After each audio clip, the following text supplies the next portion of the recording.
Welcome back. Well, former FBI Deputy Director Andy McCabe speaking out in a column in the Washington Post about his recent firing. The title, quote, "Not in my worst nightmare did I dream my FBI career would end this way." Well, our next guest worked with McCabe and knows what it's like to be forced out.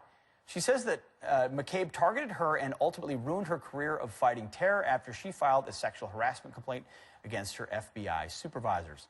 So who is the real Andrew McCabe? That former FBI special agent, Robin Ritz, joins me now. Robin, thank you for being here this morning. If you would, first of all, for our viewers, share your story as it relates to Mr. McCabe. I worked with Andy from around 2005 until the end of my career, different capacities. I was at the Washington field office. He was my assistant special agent in charge. And then when I went back to counterterrorism in 2012, he was the assistant director over the FBI, over the counterterrorism division. And so, what happened to you that caused your dismissal? I was selected as a senior detailee to the CIA, and I had two individuals, my boss and a coworker, started scrutinizing my work and started asking questions about, was I fragile from getting divorced? Maybe I should step down and take a less stressful job. And they just made some discriminatory comments about why I was traveling and such.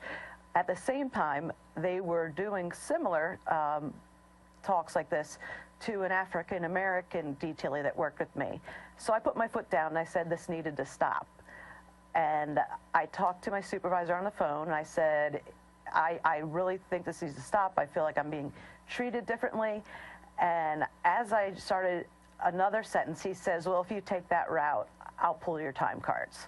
So he threatened if I got an EEO. So what ultimately did, that person wasn't Andy McCabe, but what ultimately, no. How was Andy McCabe involved, or was he? He was involved.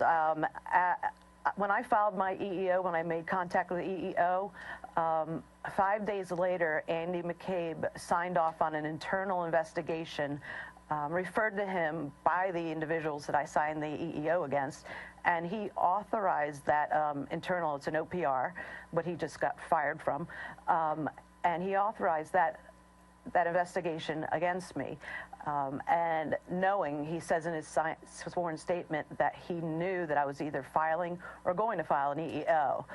What happened after that, basically, I went through hell for a year and a half, and Andy made sure that I couldn't get out of the division. I was selected for certain jobs, and he actually slandered me, went into the meeting at headquarters and said really nasty, false things about me, lying, which is why he just got fired. And after a year and a half, it got to the point where I knew I wasn't going to win. Sure. And I ended up resigning after 16 years fighting terror with the FBI. Well, Robin, in light of that, what do you make of how Andy McCabe is characterizing his dismissal and sort of playing the victim? You know, I talked to a few people. The night that he got fired, I would have to say he is talking in his op-ed how the president doesn't understand the FBI and how much they respect their leaders. He's talking about that Trump's trying to disrupt the Russia investigation, everything like that. What I got that night was a good 50 messages from analysts and from agents across the United States celebrating that he finally was held accountable. And I actually was in a restaurant and I screamed when I found out he had been fired. And I feel it should have been a good year ago that he was on the street without pay, because if you're a normal street agent, would have been on leave without pay or fired about a year ago. Well, Robin, I think you speak for a lot of people. Accountability matters, and when it doesn't exist, yes, it's corrosive, and when it does, people are grateful for it. Thank you for telling your story. We appreciate your time this morning. Thank you. Thank you. And for your service to this country.